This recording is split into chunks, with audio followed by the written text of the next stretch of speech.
இந்த வாழ்க்கையில் எல்லாமே எதிர்பார்ப்பாக தான் நடக்குதுங்க. தாய் தந்தையர் உட்பட நான் சொல்கிறேன். குழந்தைய என்ன எதிர்பார்ப்பு இல்லாமையா வளர்க்குறாங்க? ஒரு தாய் தந்தை எல்லாருமே ஒரு எதிர்பார்ப்பு தான். குழந்தைய நல்லா வளர்ந்தா நம்மளை பார்த்துக்காதா?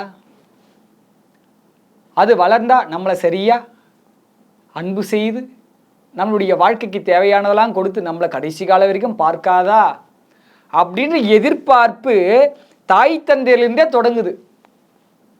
எல்லாமே எதிர்பார்ப்பு தான்.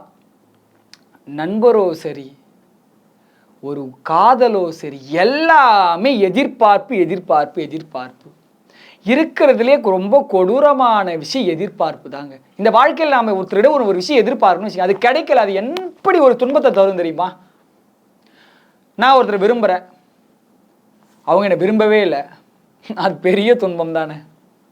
நான் 10,000 ரூபாய் கொடுத்து இவனுக்கு உதவி பண்ணியிருக்கிறேன், நான் இன்னைக்கு காலை வச்சுன்னு உட்காந்துக்கிறேன், 10 ரூபாவோட தர மாட்டான், ஹாஸ்பிட்டல் வந்து எட்டி விட பார்க்க மாட்டான், இது துன்பம் தானே. நான் வண்டியில் உன்னை 10 முறை கூட்டு போய் விட்டுக்கிறேன், நான் பஸ் ஸ்டாப்பில், நீ ஒரு முறை விட எனக்கு கூட்டு போய் விட மாட்டேற.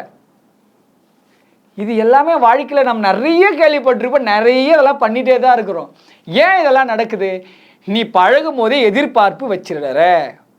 ஒரு விஷயம் ஒருத்தனுக்கு செய்யும் பொழுது நான் இதை இவனுக்கு செய்ய போகிறேன், ஆனால் அவன் எனக்கு எதுவுமே செய்ய வேண்டாம் அப்படின்ற மனசில் உனக்கு அழுத்தம் வச்சுட்டு நீ செய்தா அவன் எதை பண்ணலாம்னு உனக்கு கண்டுக்க மாட்டேன். நீ பழகும்போதே நான் உறவு உயிர், நீ இல்லைனா நான் இல்லை, இப்படியெல்லாம் சொல்லிட்டு நல்லா பழக வேண்டியது. அப்புறம் அவன் எதுவுமே கண்டுக்க மாட்டான்.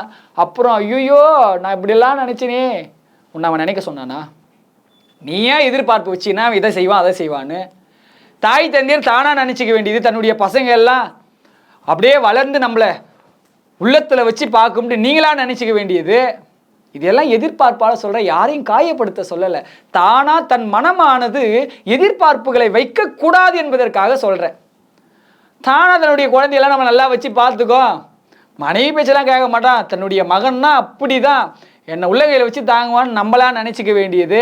கல்யாணம் ஆனவனே தாய் தந்தை இருக்கத்தையே அவன் மறந்து செயல்படும் பொழுது ஐயோ எம்மான்னு வயிற்றில் வச்சுக்க வேண்டியது.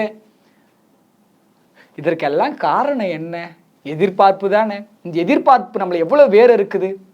நமக்கு ஒருத்தன் பையனை நீங்கள் பெற்றுக்குங்க தப்பு இல்லை, குழந்தைய பெற்றுக்குங்க தப்பு இல்லை, அவன் நம்மளுக்கு எந்த உதவியும் செய்ய மாட்டான்ற மனப்பான்மையோடு நீங்கள் நினச்சி பாருங்க.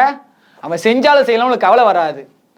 மனசு ஃபுல்லாக தன்னுடைய மகன் இன்றைக்கி காலையில் 10 தட்டு சாப்பாடு எடுத்தான் எனக்கு வகை வகையாக தருவான்டான மனசு ஃபுல்லாக நினச்சிக்கிட்டு அவன் ஒரு பருக்க கூட சோற தர மாட்டான்.